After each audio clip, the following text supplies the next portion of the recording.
we're just going to wait for a few more people to log in and then we'll get kicked off. Be an interesting one today because everyone's got their own preferences and things, so I've got a bunch of different options out that we're going to go through and have a look at. But today, here's a bunch of stuff on the table behind me. We're going to go through some of this, and then we're going to have a look at some other gear I've got. I've got a bow there, which is just to explain how we really got into camping. Some other tools, some basic tools, and then camping gear, a couple of tent options, and then one thing you should never leave without is the old dog. So don't go camping without the dog. Why would you? We'll just wait till a few more people log in and then we'll get kicked off. Today's all about ecology tools. So the things that we can use as ecologists out in the bush. Hey, good morning, Graham and co. Yeah, and let us know who you're with today, folks, too. So let us know if you're with your kids or your family or your partner. Let us know who there is, and feel free to ask questions as we go through this morning. So yeah, it should be a nice cruisy session today. But we're going to break down probably in about, my brothers and I experienced 20 years of camping and buying stuff since we were about 10, 11 years old that we wanted to get and go bush with. So we've always been big on research and figuring out what the best equipment to take is. So today we're going to go through some of our favourites, as well as some of the best tools that we've found over the years for ecology survey. So snake hooks and binoculars and those sorts of things. But yeah, really good little session today. We'll give a couple more minutes for everyone to log in and then we'll get going. Hey, morning Catherine, how you doing? Come here, Rubes. Come here. Up. Come here. Come on. Come here. Going to introduce you to main member here. Come here. Come here. Alright, here we go. Wonderful. Meet Rubes. Big old Cape York dog, Ruby. Ruby was adopted in Colwood. Loves a hug, loves a lick. She was really heavy. She was a bit overweight. Now she's not too bad. Biggest sweetie ever. All right. Morning, Vanda. How you going? All right, we got a few people in there. Morning. Hey, yeah. She says good morning, Rubes. All righty. Folks, let us know who you're with today. Let us know if you've got your kids with you or your partner or family, whoever you got, and we're going to start going through some of this stuff down here in a minute. It's all pretty good gear, so we'll have a crack at going through it at a good pace. Should be quite fun, quite interesting. Hey Emma, how you doing? Yeah, she's a big sucker, eh? Hey, good morning Sarah and Matilda, Sally and Leo. How yous going? Good morning.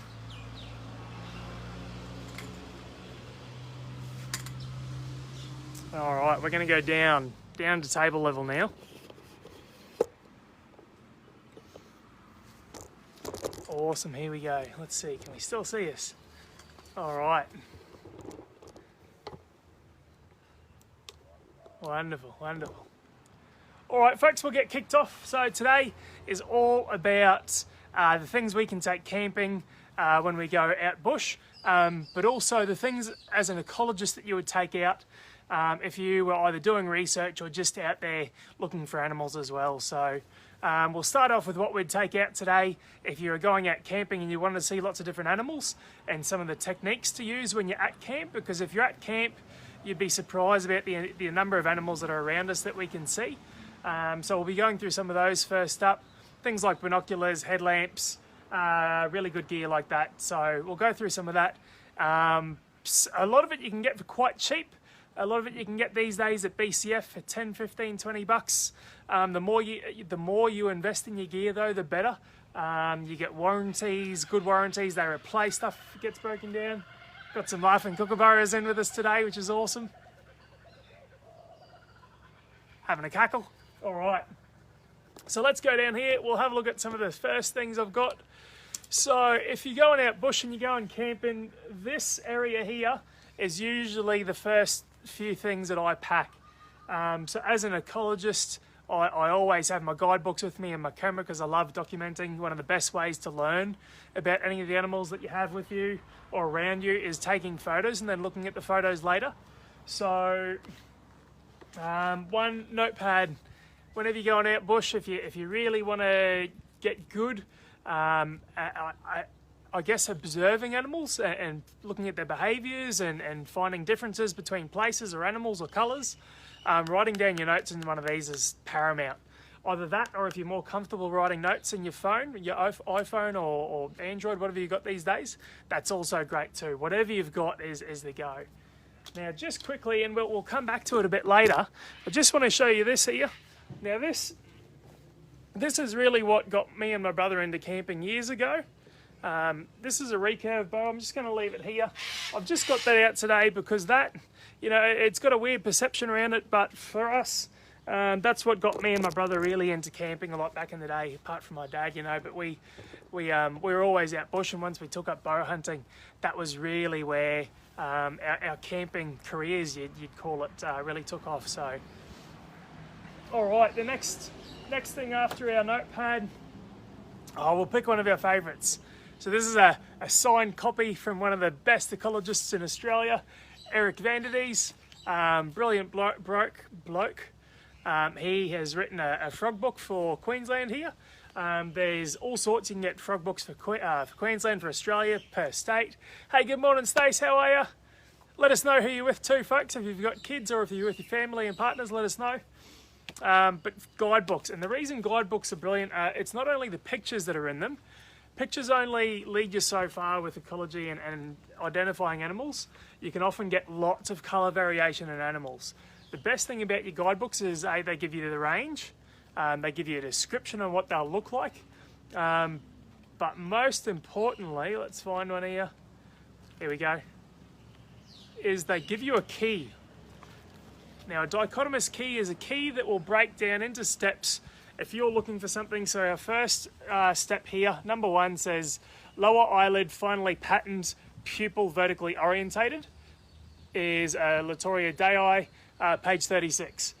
Lower eyelid unpatterned and horizontally orientated, go to page 2 and see the rest of the frogs. So the keys in these guidebooks are phenomenal because you can pick up an animal, look at it, and then go, all right, what have we got here? What's the defining feature for the first step for breaking down what frog's what?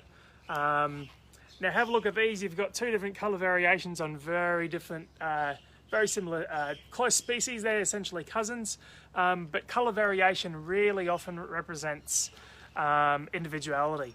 And so if you have a frog that's quite green and one that's a little less pale green, you might think it's a different species, but it can quite often be mood or whatever. Have a look at this. Get a load of this. Sorry, am I not talking to you? Sorry? Hey? Yeah, rightio. Okay. Just having a nudge. Hey, good morning, Nikki and co. Alright, so we're just starting to go through some of our ecology equipment here. We've got a notepad, we've got field guides. So any of these field guides, and they're not really thick. I often take at least a few of these with me camping if I go out. Otherwise, you can get on your phones these days. There's lots of apps, and your apps have got really good information on them too. So frog apps, bird apps, the whole lot. Morecambe's bird app is phenomenal, and you can get bird calls with it. So that's absolutely amazing. But these field guides, don't leave it home without them. They're about $30 a pop, most of them. So not too bad. We've got mammals, reptiles, all sorts. The birds one is brilliant. I'll tell you what, the one I'm really digging lately is this insects one. Because there's so many insect species out there, it's really, really hard for them to go down to each species. Hey, good morning, Carolyn. But it at least gives you an idea on what something might be, and these guides are just phenomenal. So absolutely love them. A lot of the time they come with a thick plastic wrapper. I was out in the field not long ago, and a couple of my books got saturated. That plastic cover saved quite a few of the pages, so they're quite good too.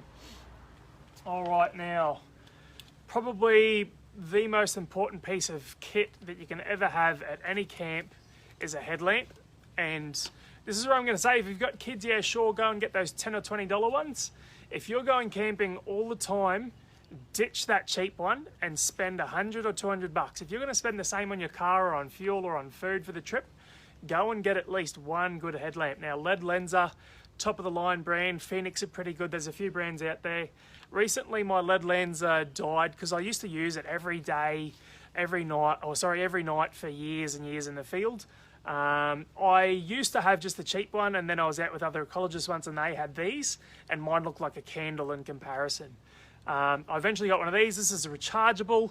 You don't need to put batteries in it all the time. Great battery. It's got a great battery pack with it. You recharge it with a USB cable. This is about $200. It's a H14R2, but it is phenomenal. It has a strobe function. It has a back red light, so if you're in the bush, people can track you from behind, so they don't lose you if you're out. Now, it has bright, it has spread, it has focus. Now, the best thing about these headlamps is, if you're out at night, now kids, really important, families, really important. If you're out at night at camp and you want to find stuff, the best way to find something out in the bush at night time is to put your headlamp, hey, good morning, Jesse, you'll love this, is to put your headlamp as close to your eyes as possible here, because that's where you get the best chance of picking up eye shine. Now, what we're going to look for is things like frogs, reptiles, birds, and you'll pick up that eye shine. So the light will go into their eyes, reflect off their, I think it's the retina, come back to you, and you'll pick up that orange eye shine. So you'll see it in crocs, really obviously. Cats and dogs have got really crazy eye shine, but you can also pick up frogs and geckos and all sorts of things. Yeah, Jess, hey, modern Jess, you've got to have a good light. If you don't have a good light, you can't see it camping. There's no point holding one of those old handheld lights. I've got one, and I don't think I've used it for about 20 years. Dingo, yeah, lead lenser, mate, absolutely all the way.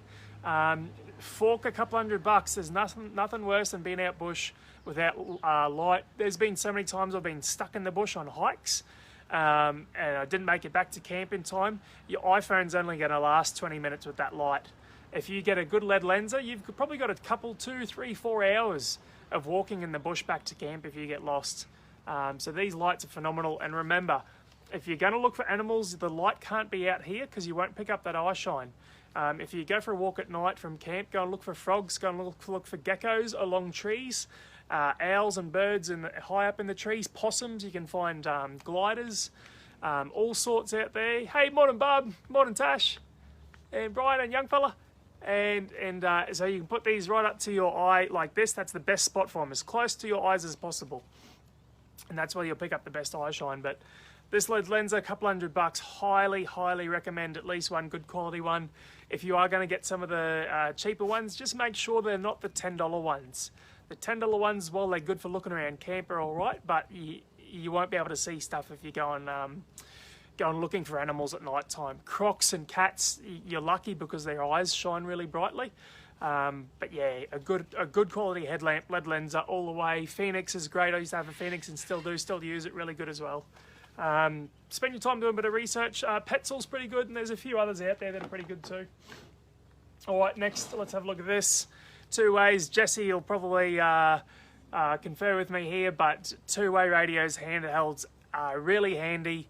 You can have them in your truck also, obviously really handy, but if you've got kids or whatever, and the kids are at an age where you're happy to let them go for a walk by themselves, give them one of these, and you can have one of these back at camp, and you can just check in every now and then.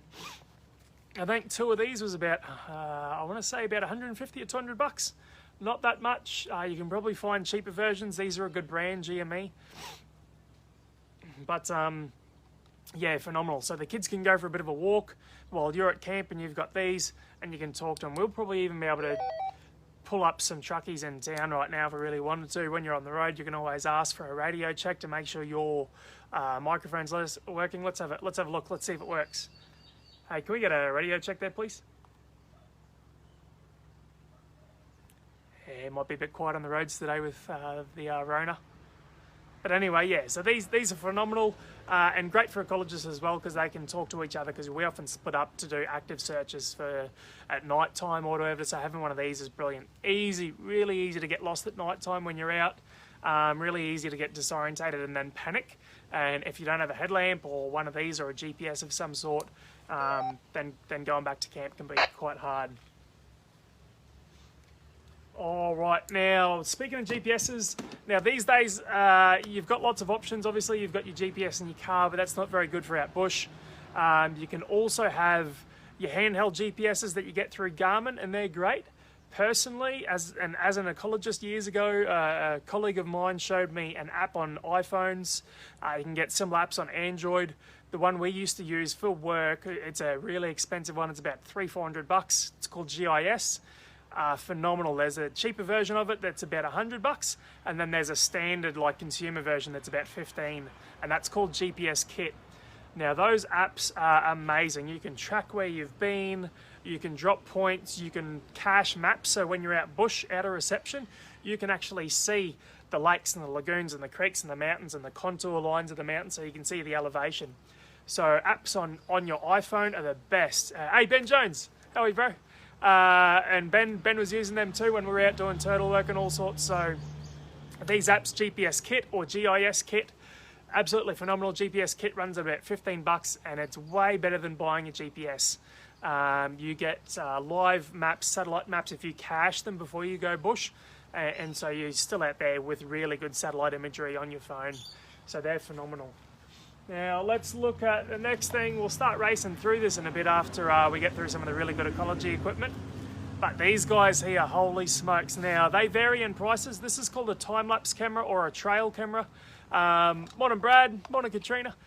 Now these we used to have about 30, 40 of these for pig work.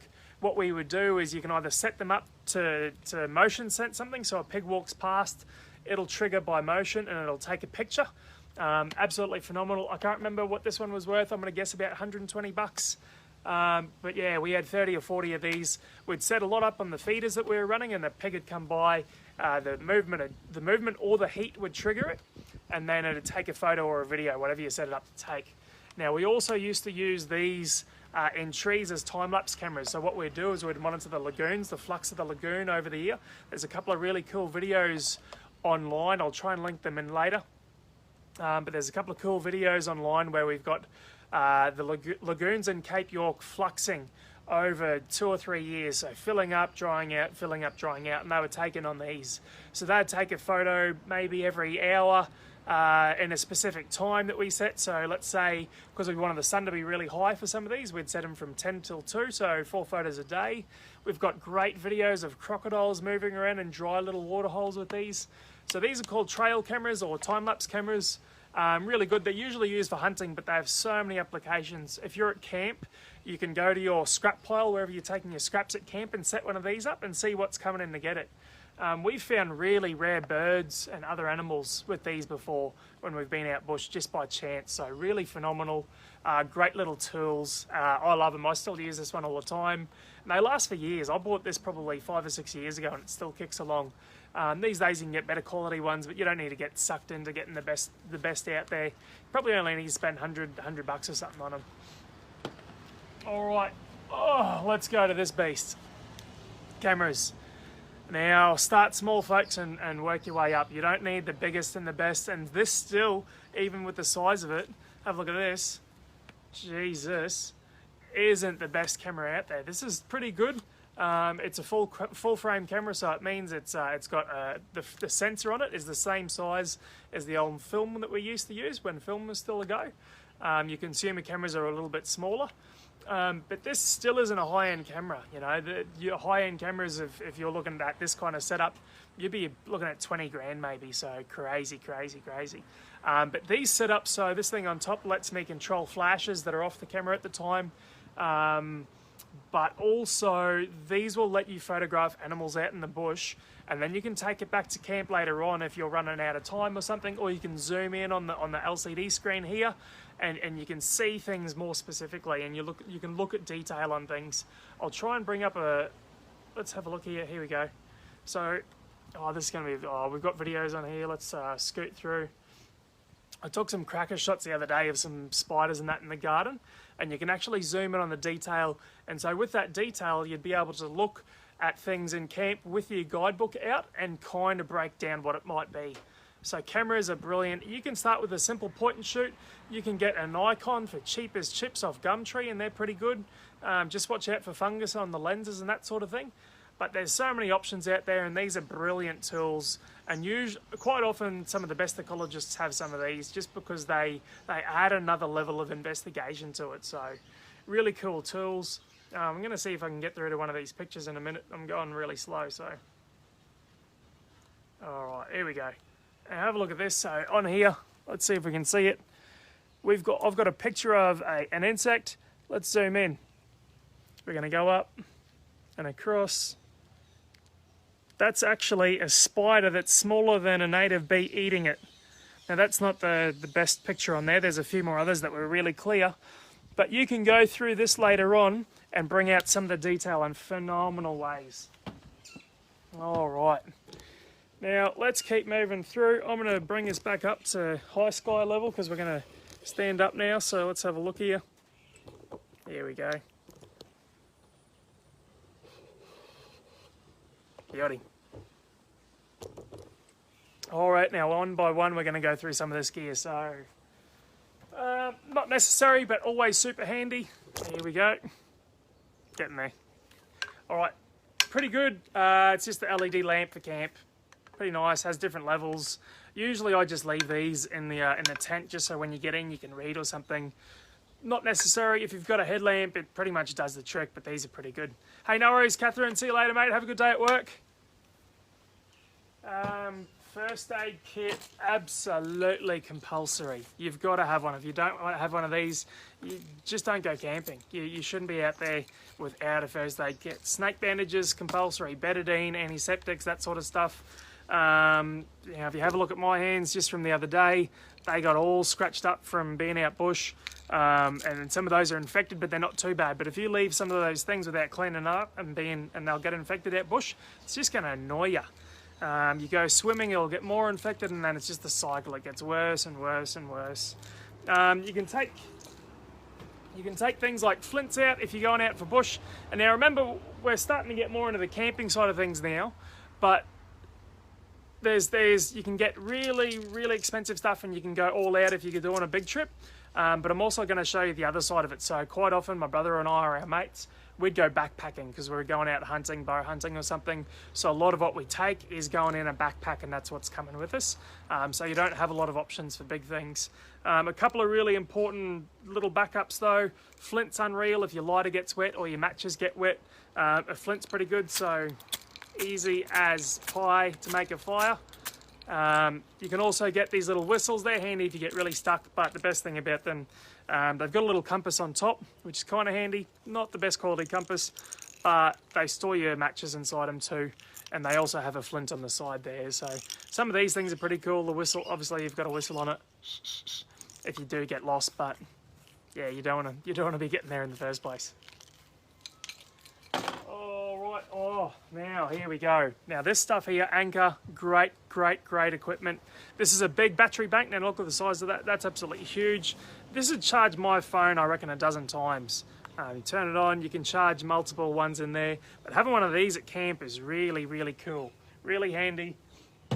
And if we're going on backpacking trips and we don't have electricity, these solar panels here, expandable solar panels, you can actually just hang these on your bag, on the back of your backpack. Now, I'm pretty sure my backpack's just over there hanging up from the other day. But yeah, so these solar panels are phenomenal.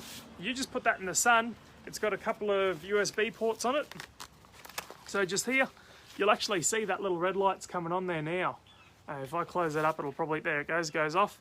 If I open it back on, it's starting to come on again. So these are brilliant. At the time, I looked up a lot of reviews, and Anchor was one of the best brands going for these backpack kind of solar panels that are good for just charging USB devices. Here we go. These are just the flashes that I use with my camera, so I didn't put them in before, sorry. Alright, now this is pretty cool. So this is sap from a tree. That's a firelighter. Now firelighters are brilliant. I've been camping that many times and people go, shouldn't you be a bushie? Shouldn't you be starting a fire from scratch? Nowadays I'm just like, I just want to get the fire on and sit down in the camp chair. So I've let that go. I use firelighters all the time these days, but this is actually a natural one. We'll see if this goes. It's not quite cracked open yet, but this here is a natural firelighter. The sap will light up. You can just see it bubbling there now. There we go, look at that. So that's actually sap, and that'll just simmer away for ages. Isn't that unreal? Hey, Wilfred bro, how are you? Morning, Benji. Morning, Nat. So, natural firelighter. Let's see if we can turn it out without burning myself. There we go. All right, she's off. Now this, oh, we better go here. So actually one of the last and best ecology tools you can get is a good pair of binoculars. If you want to observe animals from afar without disturbing them, and you're out camp, you can get binoculars for pretty cheap these days. 10 by 42, just in there you'll see. Let's, I'll do it like that so you can see it. 10 by 42 are the best, probably the most practical size. As you can see, they about fit in my palm. Not the really small ones. 10 by 42 is a good mix for being able to take them out in the bush and go birding with them. You can see lots of birds with these.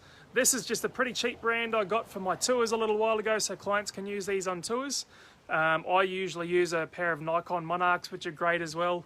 And up in humid areas, you've just got to watch the fungus growing on the inside of the lenses. But 10 by 42, about $100 or something. But if you want to watch what animals are doing from afar without disturbing them, the behaviours you'll pick up are absolutely phenomenal.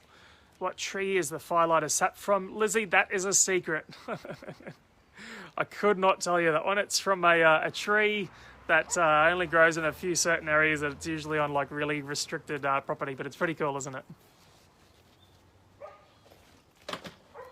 A magician can never reveal all of the secrets. All right, oh, now this is really cool. So this is something I would take if I was going on a backpack trip, rather than if you're in the ute and you're going out bush for the weekend with your family and your mates.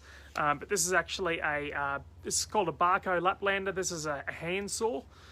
Holy smokes, this saved us on one trip. So we got helicoptered into a range in Cape York for work once. A bunch of lads, rangers from Cohen that I was working with at the time, and the lads used this saw here to make beds because it rained for 7 days straight in the mountains while we're up there doing work. All we had was the gear that we could bring in on a helicopter, and so this saw, the lads used this to cut trees and make beds off the ground because the ground was just a running waterfall. And so this is really unreal. So that big, nearly, you know, about as long as your palm in your hand, and it just opens up like that. But that is a phenomenal thing to have in your backpack. Really cool. Hey, morning, Michelle. Barco Laplander, great saw. Alrighty. Oh, yep. Hey, here we go. All right, folks, snakes. Forgot one more piece of ecology equipment.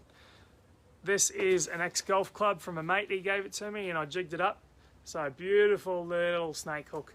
Now, most of us won't be using these, but if you are a snake relocator or you keep snakes, these golf club adjustments or adaptations are brilliant.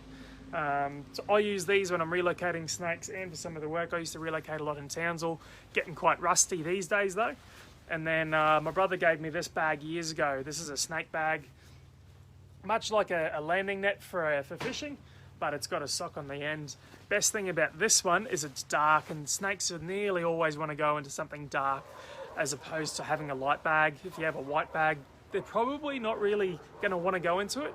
Whereas I've noticed, so this has a flat bottom as well, so you can sit it down flat as opposed to a hoop, which you can't really sit down flat. So you can sit that down. Being dark, the snake usually wants to go in there a lot easier than if it was a bright bag. And then it's got inbuilt straps net on it. So really cool bag. I love this one. This is one of my favorites. And it's got stitched corners as well down the bottom, which is really cool. So you can grab that there without having to worry about a snake biting through the bag. All right, well, before we go along the table, let's go through a couple more things down here. A couple of really cool bits of kit. Another intro from my brother. This is called a Potjie pot. It's like a camp oven, but it's a South African version. Austrail now make them. I got this one from Cairns Camping Specialists on Anderson Street in Cairns. Really lovely blokes. I'm not doing any marketing for them. Just lovely blokes, and they've always helped me out. But these are phenomenal. So you can make a mean curry in here. Best thing about it is you can stick the firewood right underneath the bottom there without having to move things around. Obviously a water can, super handy. And you got to have one of these. You got to have an old pot.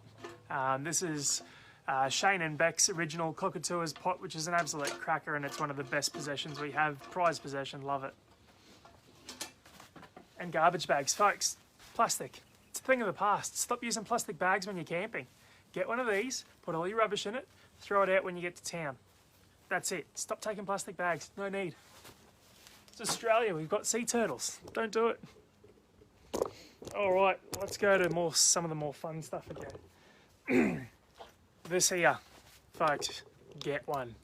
Ticket to the Moon hammock. The best, possibly one of the best things I have for camping. It's made of parachute material, really light, packs up about the size of a pair of socks. The size of a pair of socks. Strings up in about 10 seconds with these ropes. You just wrap the ropes around a tree, tie it up, shoot us a g'day or whatever if you got one of these. Give us a love or a thumbs up if you got one, because these are absolutely phenomenal. Ticket to the Moon hammock.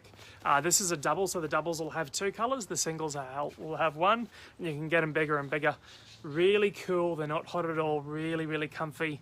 Man, I nap in these hard. And then we'll go straight on to some of the camping gear I use. I actually use, if I'm going on a backpack trip, I use a Handsaw hammock, which is not a normal hammock. It's got an inbuilt fly, an inbuilt mozzie net, and an inbuilt fly across the top. And they're brilliant for camping. Now, on that trip before, when I said we got choppered into the mountain range, and the other boys had to put their beds off the ground with that Barco saw, the other guy and I actually had these, and they were brilliant because they kept us off the ground, out of the water. So Handsaw hammocks, really, really good hammocks. And this is what I'd be using if I was going on a backpack trip, because this is your bed and your mattress. This is your tent and your mattress. You don't need to have 2 things. If I was going on a trip and I did want a smaller mattress though, this guy here is an Xped down mat. I had one of these for my motorbike trip around the world. So I travelled South America to Alaska over 2 years, and I had one of these in the back. And this inflates, it's got down in it, so if in cold areas it keeps you warm. It pumps up, and it's better than any pump up mattress I've ever seen. It's nearly, I would say it's nearly as comfortable as a normal foam mattress, but an Xped down mat is absolutely unreal. You can also get the Xped Syn mat, which means synthetic mat, which is just full of synthetic material as opposed to down. But Xped down mats are just unbelievable. Really, really love this one. So this has served me for 2 years. When I had issues with it, they just replaced it straight away without a doubt. So you buy this good stuff, this good quality stuff for a reason. All right, flies. Now I've just got a cheap rinky-dink Austrail fly that I sometimes use if I'm going. Hey Stephen, how are you, bro? Hey Marilyn, Lauren. Yeah, I've got a cheap one of these that I just use if I'm going on small trips, just enough to keep me out of the rain if I need a little shelter above the cooking area, something like that. Now, LED light strip if you're going on a ute trip, these are brilliant. Got to have 1 or 2 of these. Now, stoves. You can have all sorts of stoves. So you can have your big stove over there, I'll show you in a second. You can also get these little ones here. They're quite cool, guys. You can actually set your saucepan right on top of that. You can adjust the flame by turning this, and then you can put it out. So all that goes in there is something like kerosene, and there's a couple other products that you can use to light these with. So these are brilliant. Hey Kerry, how are you? All the way from Corrie. Nice, good on you. And then these are the old school army ones too. You used to put your bricks in there, put your stove on top, and you just put like a burner brick in there that were really good. So super handy, super cool. That's lightweight backpacking stuff, that. Handline. If you're going for a small trip, you don't have much space, I reckon handlines catch more fish in freshwater than fishing rods do, just about. When I've been up in Cape York, handlines over fishing rods, quite a lot of the time it's unreal. Just ask the lads in Cohen. Water carrying, I've got one of these old Army 5-gallon bags.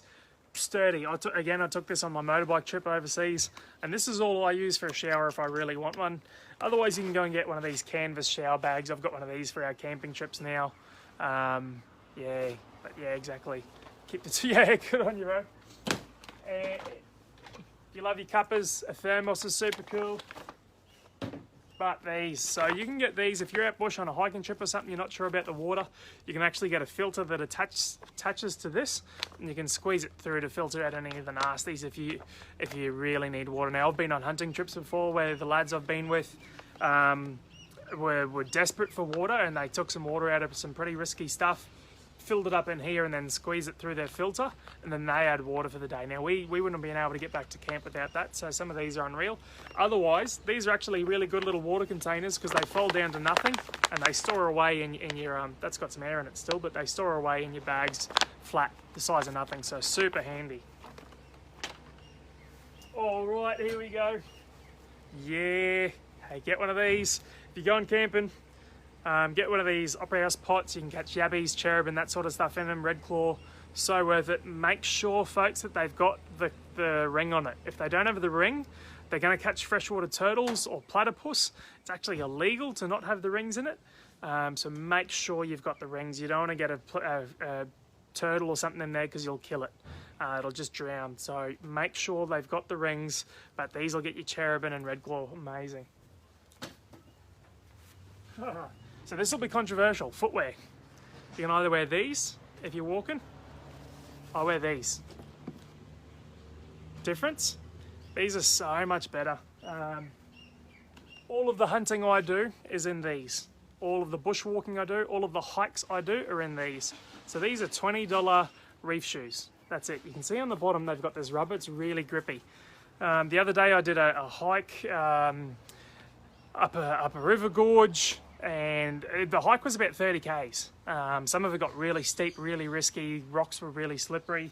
If I had these boots on, I reckon I would have broken bones that day, simply because what happens is you can only put a point of that on a rock and the rest of it's quite rigid. Now they're great for snakes and protection and whatever else, but if you're stepping on rocks all day, these are so slippery you're going to wipe out all day long. Now if I wear these out bush and I'm working, I wear sock protectors with them to stop seeds getting in. Love them. But guys, I can't recommend these shoes enough. Hunting, I wear them. Hikes, multi-day hikes in mountains, I wear these. But I love these. In cold climates, they're probably not going to work as well. I just saw Ben Solera's log in. Volleys are great too, absolutely. But these are phenomenal. A lot of flex and a lot of grip. Best part about them is you can feel where your foot's going. So on a rock, you can place it whichever way you want. You can wedge them in, and so much grip. I'd even put these above volleys a long way. I've found volleys can be quite slippery too, again, but they're a lot more flexible than your normal boots. So I barely ever wear hiking boots unless it's for a work reason or it's for looks, really. Rope. Gotta have rope. If you've seen the movie, you know what I mean. Otherwise, this stuff here, utility cord, you can get it at your hardware stores. Really handy for camping. 60 metre roll of that, or some of this rope. So yeah, you've got to have that when you're out bush. All right, I'm going to take you down here. So I've got this guy here. This is a backpack. It's got solar panels in it, but it's actually a battery backpack. So on the top here, I can charge 240 volt, excuse me, and USB things, cigarette lighter, and it runs off solar panels as well. So the solar panels charge the batteries in there. That actually comes as a backpack. So this is for some of those big research projects where you need electricity out bush to charge your gear. They're really phenomenal too. Alrighty, let's change and have a look where we're up to now. Now, I'm going to go quickly into, I'll make sure that's on properly. There we go. No worries, don't want to drop the phone, folks. So like I said before, this is really what got Shane and the bloke that actually got my brother and I into it, just joined Ben Solera's. Thanks, bro. Him and his father got us into bow hunting in Tully when we were young. But this is essentially what my brother and I do a lot of these days, or not as much of these days, but earlier on. And this is what got us into the really intense camping, got us to learn a lot about the gear we take, because we had to learn how to be able to take good gear in one small pack out bush. So yeah, this is where it all started. I'll put this away though. Alrighty, now, camp chair. So, two options, I see it. You can either have your stool, little tripod stool. I love this for the campfire, and it packs up really small. So I had one of these on my motorbike trip again. Packs up like that, quite small. It's enough to take your boots off at the end of the day and be nice. Great for around the campfire and great for fixing stuff too. So these are cheap as chips. Otherwise, obviously, a camp chair goes a long way, a long way. And on there is, I've still got my Cub Scout belt from when I was a kid. It's got Be Prepared on it. I love this belt, but it's also got my Leatherman on it in a special case from Deadskin. Great guys that do some great leather work. But this is a phenomenal tool as well to have. If you don't have one of these out bush, I wish you luck. Alrighty, now what we're looking at is here, I made this the other day now, hats, guys. You've got to have a hat out bush. My old man, he's got skin cancer in a bad way. He's always getting stuff cut off his face. Wear hats now. I use an Akubra if it's really sunny and really hot. If I'm hunting, I wear a cap because I need to be able to hear better, and I find that the Akubra stops hearing coming or sounds coming into my ears. But you've got to have your hats. Really important. Now that's the other stove option you can have. You can have one of these. They're pretty good. I've got this thing I built the other day or over the last few weeks. So this has got drawers. I'm not really going to go into specific camping gear or kitchen gear, but take whatever you like with that stuff. This is more about your camping and backpack trips, so that's pretty cool. All right, now we've got tents here. Got a couple options of tents. So these are some of the tents we have for tours. This one here is our singles tent for now, and the other one up the back is a big canvas tent. Now the difference in size, if we have a look down here, is huge.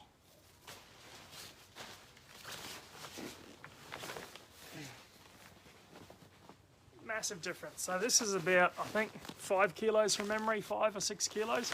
The other one's about 20 kilos. The reason we take those on tours is they're really easy to set up.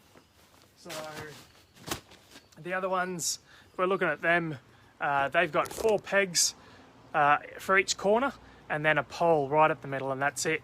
And then the other ones there, they take a little bit longer to set up, but the best part about them is they're essentially a mozzie dome in the inside. And the best thing I like about those kind of tents is if the weather's beautiful and the skies are clear, you can leave the fly off the top and you can just look at the stars all night, and it's absolutely stunning. So these are pretty good. They're cheap as chips, dome tents.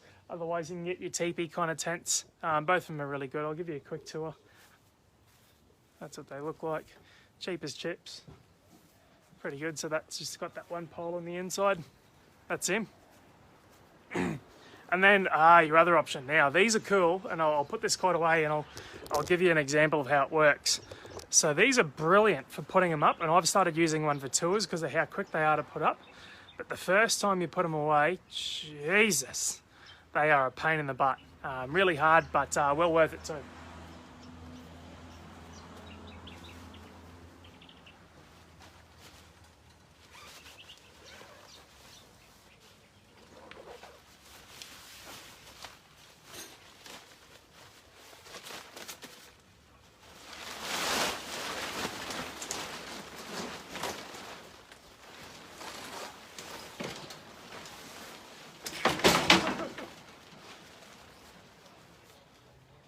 There we go, tent in a minute.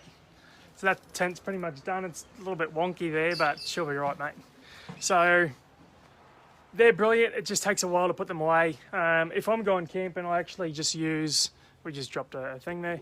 I just use my swag and quite often just the mozzie dome or something like that. So they're quite easy. But yeah, so it's up to you, whatever you take. I think just make sure it's comfortable and you enjoy it. That's the main thing. Sleep at camp's one of the best sleeps you'll have, so make sure you've got mozzie protection. If I'm taking the swag, I've always got a mozzie net in there at the least, and that fly so I'm dry. So otherwise I often take a tent, a really just simple tent. I'm not really fussed unless I'm going on a like a 6-month trip out of a backpack. A lot of the time I'm not too fussed on what I take out for weekend trips, so you don't need to get the best of the best for a weekend trip. But if you're going away for 6 months at a time, you're going on big hikes, big hunts, or motorbike trips like I did, then yeah, get the good stuff. Now one of the big things with tents is where your stitching is. That's a source for water to get in.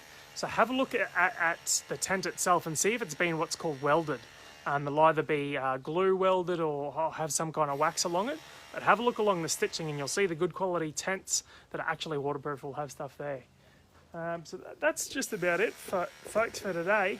I mean, there's quite a lot of gear in there, or depending on what kind of trip I'm going on. If I'm going on a hunting trip or something else, the gear I take varies. I'll just grab my backpack. It's just here, and I'll show you what that looks like. So 2 seconds. All right, so this is my what is my hunting backpack, my day pack, and I've taken this on multi-day hikes as well. But this is brilliant. It folds back in on itself.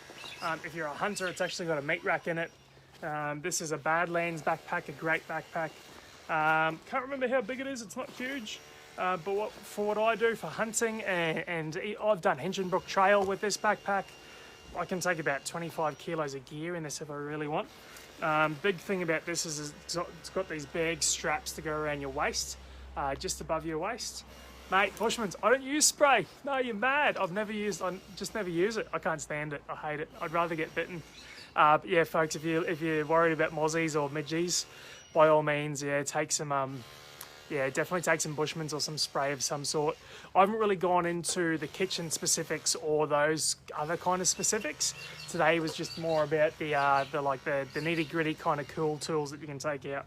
But these, if you look for a backpack, one of the biggest things is to make sure you get a comfortable wideband here that's adjustable all the way up, and it kind of breathes at the top if you're going on those big hikes. Yeah, quite a lot of time, yeah, some of the girls get bitten really bad, so yeah, you definitely got to have a good mosquito repellent. I actually prefer to wear fisherman pants at camp that are kind of cool. Yeah, hairy legs, that's right, yeah, having hairy legs definitely makes it a bit easier for us blokes, eh? But yeah, so these are brilliant, and they've got pockets on the sides as well on that belt, so where that goes around your hips, yeah, phenomenal backpack. They've often got bladders inbuilt, access through the back, waterproof covers over the top, but these backpacks are just beautiful, really phenomenal. Every person has their own. I just bought that one years ago and I'm happy with it. I'm sure there's better brands or worse brands. I bought that one, it suited me at the time, so yeah, don't hang up on it for too long anyway. So that's it, folks. Shoot us some questions. I'll go for a walk through all the gear again. Let's have a look. So remember, we've got our Ecology gear. Headlamp was crucial. Trail camera, 2 ways. We've got our solar charging gear, cameras, books. Our field guides there were absolutely phenomenal. Folks, plastic. Stop using plastic bags at camp. We do not need them anymore. Use something like this, empty it out. We've got turtles in Australia that are eating plastic because we keep using it, it goes into the ocean. It's not hard. Yep, the Potjie pot. The Potjie pot. Potjie. Oh, there we go. There it is. Potjie pot. This is an Austrail. You can get all sorts of brands of these, but these are phenomenal pots. They make a mean curry or a mean stew or whatever you're doing at camp. So first aid kits, lights, binoculars are a great tool. Hennessy hammock and Ticket to the Moon hammock, guys. Really cool. We've got our pots. Now there's my shoes down there, our battery pack and the bow. Utility cord was really good. Camp chair, that's a nice little camp chair from, I think that was a super cheap camp chair. Then yeah, I got my new camp box, which I'm waiting to go camping and try out, and we got a few tents over there, so yeah, plenty of different options there. If you've got questions, shoot them through and I'll do my best to answer. But also reviews, like each time I'm going to invest in something that's good quality. Land Cruiser, mate, I'm going to show you something you're going to hate. But the amount of cruisers and Toyotas this thing's pulled out, you'd cry. Beautiful. Have a look at this. Get a load of this. Oh, isn't it beautiful? Oh, cracker. Yeah, sunscreen, folks. So same thing with the hats. Yeah, if you've got a hat, you've got to have sun cream as well. But yeah, that general stuff, absolutely. Sunscreen, repellents. Yeah, and then, oh, yeah, like I said, I didn't really go into too much of the camping kitchen stuff or consumables. But yeah, Nissan all the way, Benny. That's right. But yeah, so that's some of the stuff I use, folks. Feel free. I'll put up a list later of everything that I've got here, and some brands and maybe some links in that. But this is some of my recommended equipment, and I love it. Yeah, I've got a nice kit now. It's taken quite a while of just slowly buying stuff. But a headlamp is one of the best things. Dingo's having a heart attack because I've got a Nissan. Too bad, Dingo. No worries, mate. When you need to get pulled out, just call the Toyota recovery vehicle. I'll be right there. Hey, morning, Diane and co. How are yous? Morning, Isaac. Morning, Olivia. Hey, Anthea. Lukey. All right, folks. Swing some questions through. If you've got any questions on any of this stuff, please ask. And I'll try and answer it. But apart from that, yeah, rock on.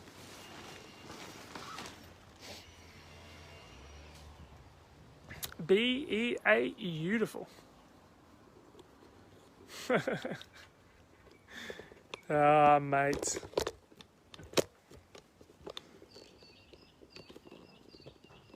All right, folks. Sling your questions through, otherwise we'll log off here. But yeah, if you've got anything, send them through in the comments there. Otherwise, feel free to just send us a message later on the Cockatoos page. I'll put a list of this up later, what I've got here, and some recommendations, but it's all personal preference. For some things, I prefer cheap options. For some things, I go all out, like a headlamp. For me, it's a no-brainer now. Like I just got that one replaced, a brand spanker, straight to me because there was issues with the old ones, and now I've got a brand new headlamp with another 7 years warranty. So when you spend that money on some of those good things, you'll actually get taken care of by the company. So, and that's why we invest in those good equipments. Yeah, camp oven. So first thing I do when I'm cleaning the camp oven after, Teresa, is never use dishwashing liquid or anything on it. Get a, if you like one of those steel scourers, those steel, not the steel wool ones, but the steel looking ones, and just water. Scrub it out straight away. Put it on the fire, let it heat up and evaporate that water off, and then put oil in it. What's it called? I can't remember it now, but there's a name for it. Yeah, get that water off it, and then put the oil in and coat the pan again, and just leave the oil in there till next time. If it looks a bit rusty next time, just give it a wipe out with some paper and some water if you really like. But yeah, don't use detergent on them. Best part about them is they keep some of that flavour from previous camps. Yeah, let's go camping. Who wants to go camping when this is all over? But yeah, so I'll show you this one again. Unlike your normal camp oven, this has got legs on the bottom. My brother Shane, have a look at his page actually. He brought this back from Africa, or one of his anyway. But this is a Potjie pot from South Africa, and he's an Africa guide over there. Have a look at his Instagram, Shane Ross photo. It's unreal. The photos of lions and all sorts of things. Wax sticks, yeah, spot on. Yeah, good point, Dingo. Yeah, so you can get, Dingo just made a really good point there. You can actually get seam sealer or wax sticks or different things that you can use on your tents to seal up the seams. So I'll take you over here, and I'll just try and show you what it looks like on I'm assuming a cheap seam. Now if we were to have a look on the inside at some of these seams, it kind of looks like they're a little bit welded on the inside, which is good. But some of your really cheap tents, they're not going to be welded on the inside at all, so there's not going to be a plastic layer or... Yeah, so right there, you see that? Unless there's a plastic layer in between, that stitching is essentially a hole in the material where water can get through and drip. So if you're out in the bush, just go to your camping store first, and you can pick up a seam sealing tape, wax or glue, and you can actually just seam seal your tent if you're worried about your cheap tent being leaky. Morning, Hannah. Morning, Teresa and lads. How are yous? All right, folks, we're going to log off in a second here, but yeah, send through your questions. I'll put up a list of all of this later. Should be a pretty comprehensive list of some of my favourite stuff anyway. I'm sure I've missed a few things today, but you know, shovels and chainsaws and all those sorts of things. But we've gone on a kind of a lighter approach and an ecology-based approach. So obviously you can have more tools, or a tent, sorry, a tarp. Above camp for me, I just run a tarp. I don't use a gazebo because they take up so much space. Preferences on shovels. I've got one, you can just kind of see it on top of the box there, Teresa. I prefer a short shovel. Long shovels just take up too much space. If you really want to get a really short one for the dunnies and that, yeah, sure. I prefer a square. Oh, this one's broken.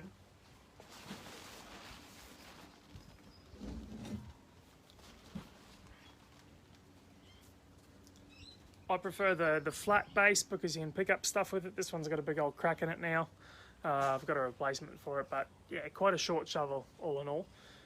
Yeah, I really like the flat base as opposed to the curve. Don't know why, but yeah, these are great for camping.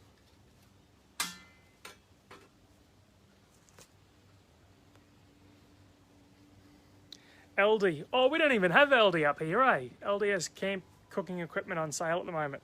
Just saw in the shops this morning for those in Bris. Yeah, awesome. So there you go. So Hannah's just said that for anyone in Brisbane, LD's got some specials on camping equipment. They're probably getting ahead of the game with camping. Might be being back on the cards soon. So if you're in Cairns Camping Specialist, don't go to Anaconda or BCF. Support local. The blokes at Cairns Camping Specialist are the loveliest lads around. They're on Anderson Street.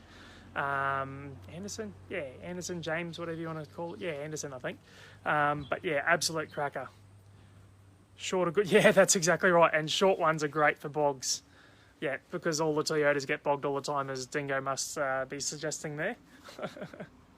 He knows that the short ones are good because his Toyota gets bogged all the time. CCS. What's CCS, Benny? Hey, morning, Dangerous. Oh, yeah, CCS, Cairns Camping Specialist. Absolutely, yeah. All right, guys. Cheers, hey. I'll put up a list pretty soon, and we'll write all this down. But cracking session. Thanks for your questions. Thanks for logging in. Share it around. I was thinking of more getting out of the coals out of the fire for camp oven. Yeah, absolutely. Yes. Yeah, absolutely. Still, I don't know why. Long one. You're not going to need to stand that far away from the fire if you've got coals. This is always long enough. I just find those long ones, you know, you're talking your 5-6 foot shovels, they're just too hard that you don't end up packing them. They're too big that in your kit, you just don't take them camping. So the short shovel's definitely better. Like this one comes up to my waist, and it's enough to get coals out of the fire for me. And you don't really need the big bucketed ones either. I like this one probably because it fits in behind my box, my toolbox. It's not deep in profile, so yeah. All right, you beauty, folks. Cheers. Have an awesome Thursday, and I'll put up a list pretty soon. And hopefully we'll be out camping before too long. Thanks. Big love.